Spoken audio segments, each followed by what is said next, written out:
Hey Manuel. Hi Manuel. Well,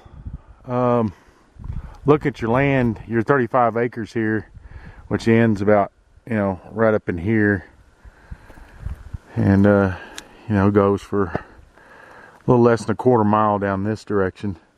You can see this side. It's all real steep and everything. You've got some nice land over here. These nice tall ponderosas, the only ones I've seen, there's not many of these on the 70 acres. It's a pretty neat piece. The only problem is getting across the creek bed. Of course, it's not going to flow most time of the year anyway. But you're going to have to. A part of the cost will be getting a dozer in here, which you're not too far from Trinidad. So, looking at this, if you just built the cabin kind of right over across the creek bed and kind of like on that flat top in the center of the 35 over here, that would be probably that'd be my best. That'd be really neat. But anyway, it's not a lot of work or anything, but they're going to have to push dirt down in here, and they're going to have to put culverts in. You're going to have to have some nice sized culverts. So it's basically $3 a foot. So if you go, it's about $3 a foot to cut a road.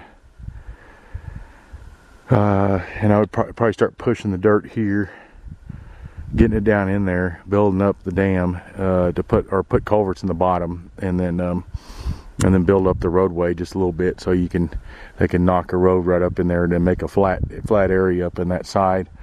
Estimated cost on average, these driveway things and builds are very normal for these kinds of deals. I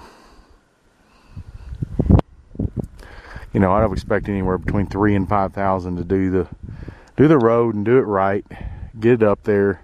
If you do that, that's a huge part of a deal that people usually can't picture. And it's not. It might take the guy, 2 days to do this, maybe 2 days to do, knock it up in there and stuff. And then you got a place to build and do stuff. But you really gotta get down here so you guys can walk the land and pick out a site that you want to do it on. And I would suggest on this west side, because that's kind of in the middle of your land, and it's a nice creek bed. You got these nice, I'd say somewhere in these tall pines. It's just kind of pretty in here. That 70 acres is, of course, up that direction around the corner. Okay, so I'm gonna drive out of here. The road is, I couldn't figure out how to get here from Jansen, so I went around the long way. I'm gonna try to go back down through Jansen this time. I'm gonna see how far this road is. It's a 2-track, and there's people who live up in here year round, but it's bumpy. At points it's got some good ruts in it, but you can drive it. I wouldn't say you do it in a little car, because there's a couple. You could.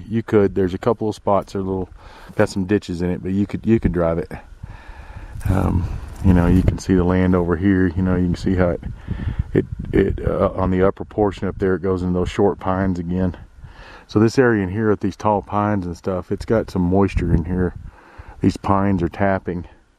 Even the creek bed isn't flowing. There's water underneath that ground. What's nice about this land too is that if you ever do want to drill a water well, you just drill it. You go ahead and make your road in across here, and then on the other side over there somewhere, you'd have a guy, or you just cut down some trees and stuff, and the driller would come over there and drill like right on the other side, closest bottom down here. And you shouldn't have to go very deep, and you should get some water, good water. It's nice. I really like the ponderosas. You don't have those on the 70, except for up that one steep canyon going all the way to the top mesa.